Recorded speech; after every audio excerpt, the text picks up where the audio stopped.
Hello class and welcome to week 11 of English 101 Online. For this week in English 101 Online, we're still working on the last week out of the CRJS learning module or the criminal justice module.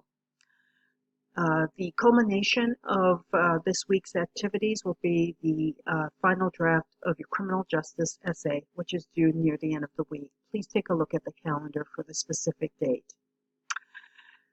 Leading up to the final draft of your essay, you will be doing some scaffolding activities involving peer reviews of each other's essays once you have written your essays. So let's take a look at what the peer review focus will be for this week. For this week, you will be completing your criminal justice essay, and then you will be copying and pasting your entire essay draft into the discussion board thread for the CRJS peer review. Please make sure to include a works cited page. Please highlight or underline the sources that are quoted or paraphrased in the text of your essay. May I just remind you that when you do incorporate a direct quote or a reference to a quote in your essay, that you do need to introduce the speaker of the quote. We call that using a signal phrase to introduce the speaker of a quote. So you cannot just give me the quote at the beginning of the sentence. You must introduce who is saying the quote. And we use a signal phrase to do that. Signal phrase is made up of the name of the person or organization that's stating the quote, a verb, and a comma.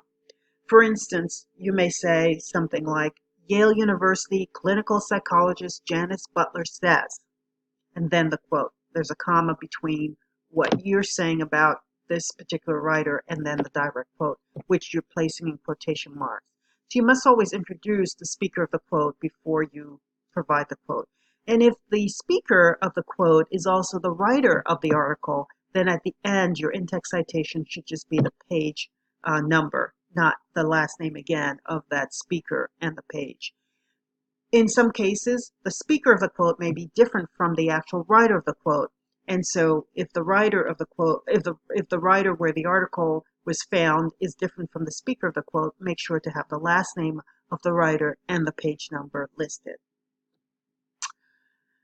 So please post your essay and highlight and or underline your thesis statement as well, so that your peers may quickly see that. And of course, please respond to at least 2 other classmates with thoughtful feedback. Let them know what they did a good job of. Let them know what they need to work on and what you might have been confused on. All right. Thank you.